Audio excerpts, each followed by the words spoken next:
pessoal, tudo bem com vocês? Fico muito feliz de ter essa oportunidade de troca com vocês, né, a respeito do livro A Memória como Gesto.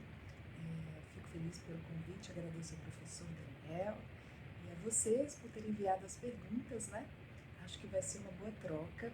Eu não tenho respostas prontas de antemão para a gente pra dar para vocês, né? Mas eu trago aqui algumas reflexões que eu acho que podem ajudar, orientá-los, né? A trazer aí um pouco de luz, talvez, para essas questões, para a gente pensar junto, né? Eu queria muito estar aí com vocês, mas infelizmente não é possível. Mas eu acho que essa troca virtual aí que o Dan propôs pode ser interessante, tá? De toda forma, eu estou aberta, se quiserem, né, conversar comigo em outros momentos. Estou aberta por e-mail, tá? Meu e-mail é luamormino@gmail.com. Também estou disponível pelo Instagram, @luamormino, meu perfil. E a gente pode ir conversando, né? Vai ser um prazer acompanhá-los, também saber dos trabalhos, né, que vocês estão fazendo, que são muito interessantes, né? Então, assim, estou à disposição para a gente conversar. Antes de passar para as perguntas, eu queria falar um pouquinho sobre o livro que vocês leram, né? Agradeço pela leitura, fico muito feliz, né, de ter esse retorno de vocês, assim, e do convite mesmo, de estar aqui comentando esses trabalhos. O livro, ele surge da minha pesquisa de doutorado, né, que eu me debrucei sobre 5 narrativas sobre Belo Horizonte, e aí a proposta, né, de pensar a memória como gesto, trazendo um pouquinho de novas nuances para a gente complexificar o entendimento de memória coletiva, né? Pensando na memória de caráter coletivo e pensando na memória como esse gesto, né, que significa algo, que é processual, que é aberto, né, e que implica movimento, agência, disputas, né? Enfim, acho que e esse movimento que eu vou chamar de caráter ético, estético e político. Então, acho que, né, fico muito feliz assim, por vocês terem lido e pelas questões que vocês colocam aqui, muito pertinentes, muito instigantes para a gente pensar a memória no cenário contemporâneo. Tá? Bom, então, para começar aqui, vou para a primeira pergunta, né, que é da equipe da Fernanda França, Daniele Leal e Pamela Lima. Eu vou ler a pergunta aqui, mas para compartilhar com vocês, né, a gente pensando junto a respeito desse ponto. O tema do nosso trabalho aborda o sincretismo religioso presente no Congado de Santa Efigênia e Santo Benedito, em Ouro Preto, Minas Gerais. Em Ouro Preto, os museus predominantes são de arte sacra, reforçando a narrativa católica e contribuindo para o apagamento da história do povo que efetivamente construiu a cidade.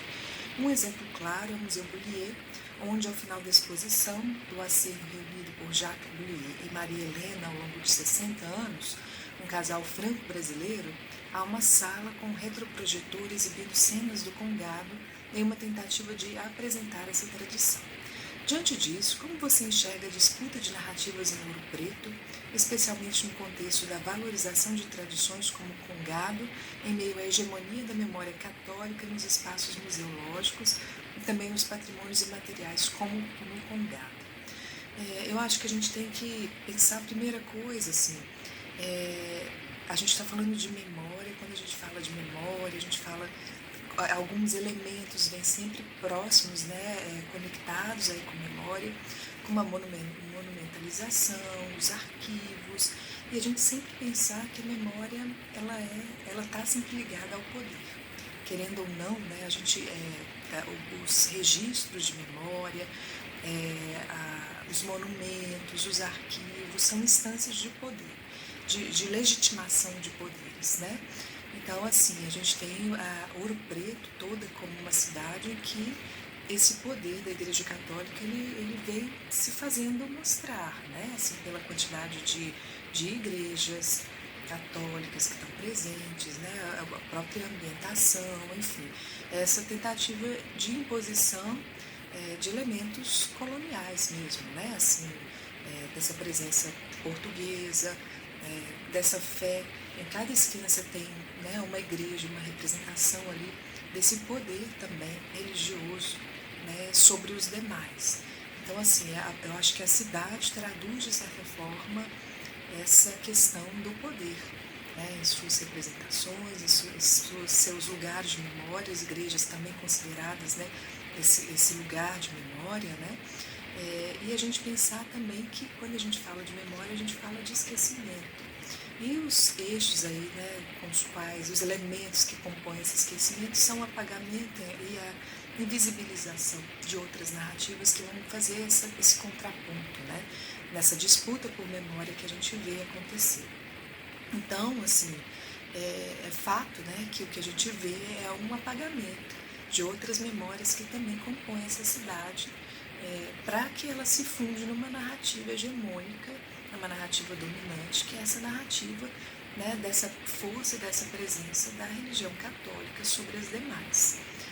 E aí a gente percebe, assim, ao longo da história também, essa incorporação pela própria religião, né, de outras manifestações que escapam um pouco, mas que podem estar vinculadas, né, à população negra e tudo mais, que são os condeados, mas que de certa forma são encampados também pela tradição católica, né?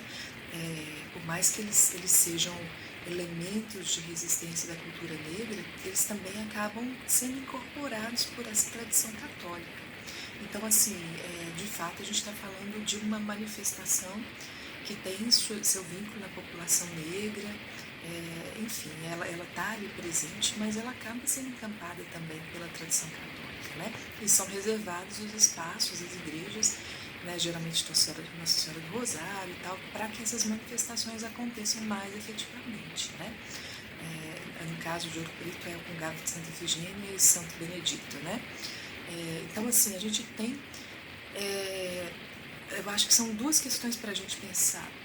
Em que medida essas manifestações sendo encampadas, né, sendo colocadas dentro dessas manifestações, desse lugar de poder que é da Igreja Católica, a gente não está falando também de um certo apaziguamento de qualquer fissura, de qualquer tensão que possa existir entre essas manifestações, não é? Porque se você encampa, você de certa forma legitima, mas ao mesmo tempo controla também. Então, assim, pensar nessa espontaneidade, né? Qual é a espontaneidade que existe para além desse vínculo com a institucionalidade, né? Com a força, com o domínio da religião católica, né? Como é que essas manifestações resistem. E aí, se a gente pensa nos museus também como esse espaço de poder, né, de legitimação de narrativas que vão se contar sobre determinados espaços compartilhados com a cidade, né, a gente vê também outras narrativas que escapam e que não estão ali colocadas ou que são colocadas de uma forma que acaba reificando essas manifestações. E aí eu acho que assim, é entender como isso é feito, né, porque não é só estar ali dentro, mas como está. Foi feito com a presença, com a participação dessa população, dessas pessoas que manifestam, né, que estão vinculadas, de certa forma, a essa manifestação. Isso foi feito junto, isso foi feito com, né, assim, porque é diferente se você pensar como é que essas narrativas eles podem estar reificando de novo ou só mesmo fazendo um adendo, né, como parece que esse museu está fazendo. Então, assim, eu não conheço com propriedade, mas eu acho que é um cuidado que se tem que ter, né, até que ponto essa presença é uma presença legítima, uma presença pensada para valorizar, e não só para poder constar, né, e ser uma presença que vai falar, olha, estamos aqui e fizemos a nossa parte, né, de trazer essa outra narrativa aqui presente. Mas como que essa narrativa aparece? Né? A gente está fazendo com, ou a gente só está reificando, porque também colocar no lugar de exótico é o que se tem feito muitas vezes, né? Bom, agora a gente vai falar um pouco sobre a pergunta da Ana Beatriz Justino, Ana Clara Oliveira, Eduarda Belchior, Fernanda Germano e Maria Clara Cardoso. O grupo pergunta assim: quais são as particularidades da memória em contextos urbanos em comparação com contextos rurais? Qual a importância das tradições, costumes orais na construção da narrativa da memória coletiva? Vocês estavam, né, formulando essas perguntas pensando no projeto de trabalho sobre assombrações da cidade de Mariana. Muito legal a pergunta, assim, eu acho que a gente pode dizer, né, Eu acho que no contexto rural você tem uma força aí da oralidade, que talvez no contexto urbano isso vai se perdendo um pouco, né? Porque você está falando de uma memória coletiva de um grupo menor, um grupo que está mais próximo, de certa forma, né? Nos grandes centros urbanos isso é mais disperso, a gente tem esses vínculos constituídos ali no bairro, muitas vezes, mas dependendo do bairro, né? Aqui em Belo Horizonte, por exemplo, assim, eu moro num bairro que é o bairro Palmares, que é um bairro relativamente pequeno, novo, que era uma fazenda até a década de 1980, então assim, é um bairro muito novo. É, então assim, as pessoas se conhecem ainda, não é um bairro tão verticalizado, mas se você vai para outros bairros, né, desses grandes centros, então assim, a gente consegue manter uma certa proximidade, né? A gente conhece os vizinhos, a gente conhece as pessoas, né, dos comércios, então assim, a gente consegue ter uma proximidade. Tem um bairro vizinho aqui que é o Santa Cruz que tem cara de lugar do interior, assim, porque é isso, aquelas pessoas sentam na porta, estão batendo um papo juntas, tem essa coletividade mais constituída. E aí eu entendo que nesses lugares, né, com essas relações mais próximas, a gente acaba tendo uma memória compartilhada ali, ainda pelas histórias, pela oralidade. Eu acho que isso acaba sendo um ponto interessante para a gente pensar. Mas e agora em lugares, né, que você tem muita verticalização, eu acho que talvez isso se disperse um pouco, né? Então, assim, no fim das contas, assim, a gente tem esses bairros mais verticais, verticalizados, né? Eu acho que essa proximidade, esse olhar de compartilhar um lugar, de compartilhar um tempo, isso acaba ficando um pouco mais disperso, né? E nas localidades mais rurais, isso ainda está mais próximo, né? A gente conhece os vizinhos, a gente tem essa relação mais próxima, a gente compartilha os vínculos com aquele lugar, a gente tem momentos de confraternização, de trocas, né? Muito mais presentes, até de um trabalho coletivo compartilhado, né? Então, assim, isso eu acho que a oralidade acaba sendo um veículo muito importante de memória, né? Nessas trocas, nessa presença mais próxima. Então, assim, eu entendo que, né, vocês falam, né, dessa importância da oralidade, eu entendo que sim, assim, que nos espaços urbanos é ainda mais forte, desculpa, nos espaços rurais é ainda mais forte, e nos centros urbanos isso acaba se perdendo um pouco com a própria dinâmica, né, da vida social. Então, assim, tem um autor muito legal, né, que é o Paul Zumthor, que vai trabalhar com essa questão da performance, da oralidade, né? E eu acho que a oralidade acaba sendo esse lugar de suporte mesmo dessas memórias coletivas, né? Desse compartilhamento aí do que é pertencer, compartilhar um lugar, compartilhar um tempo, ter acesso, né, a essa memória geracional que vai sendo passada aí de geração para geração, essas histórias de família que vão circundando, né? Então eu acho que a oralidade vira esse suporte aí da memória coletiva também. Eu fiz um trabalho no mestrado que foi sobre um filme que se chama Narradores de Javé. E na minha dissertação eu trabalho um pouco com isso, assim, com esses narradores da tradição oral. E aí a gente vai pegar lá em Walter Benjamin, né, para pensar esse narrador da tradição oral e o filme fazendo uma paródia desses narradores. Fica aí para vocês de dica, né, assim, tanto o filme quanto também a minha dissertação, que eu acho que pode ser interessante, assim, para vocês pensarem, né, nessa questão do narrador da tradição oral que tem esse vínculo forte com a experiência, né? Que o Benjamin vai falar que molda a sua narrativa aí com a experiência, né?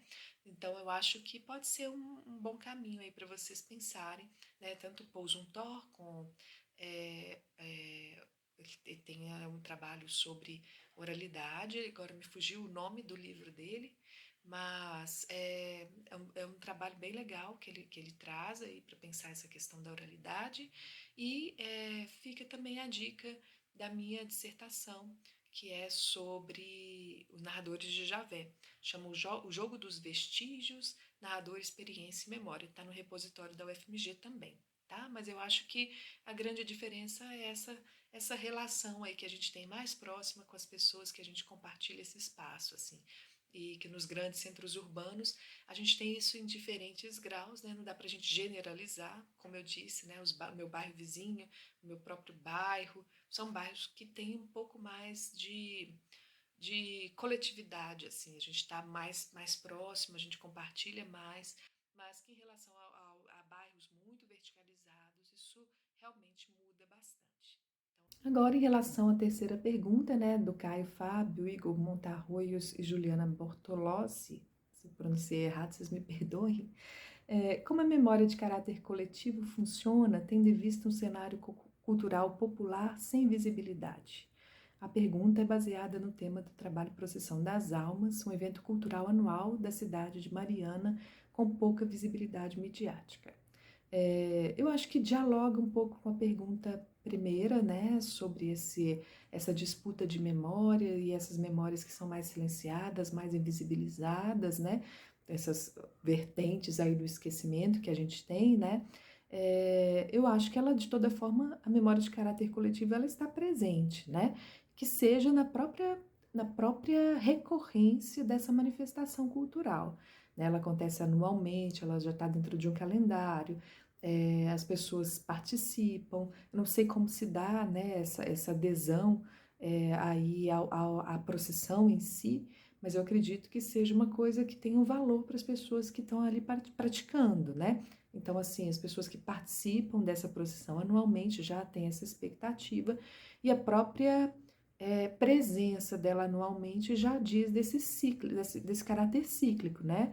Ela retorna, ela está presente ali como uma efeméride, então já se espera. Então, por aí a gente já está falando de uma memória de caráter coletivo que se faz na prática, né?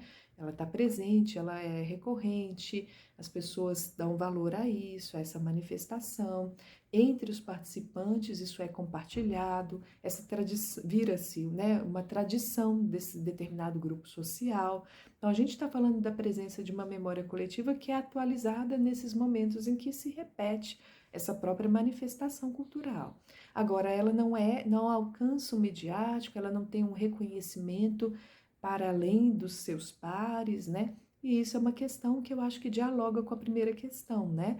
A gente tem esses instrumentos de apagamento, a gente tem uma questão de disputa de memória, a gente tem uma questão que passa pela memória, né?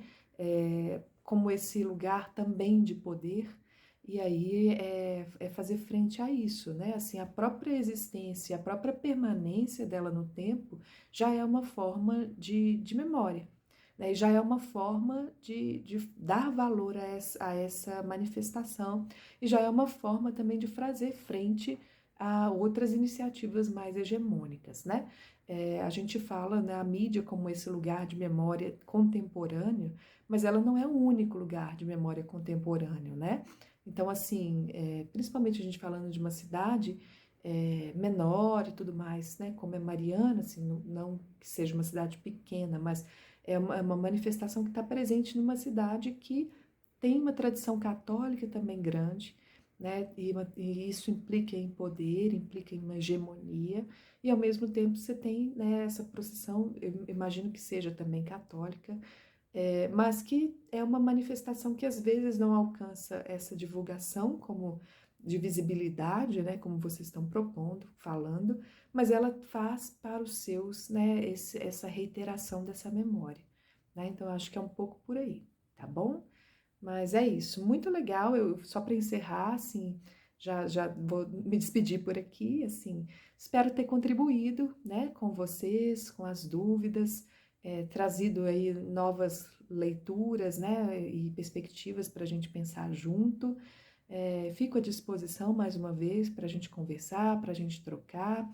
Parabéns pelos trabalhos, acho que vocês pegaram fenômenos muito interessantes para a gente pensar e trazem questões muito pertinentes, assim, muito bem colocadas, bem fundamentadas sobre memória. E aí desejo sucesso para vocês nos trabalhos, tá?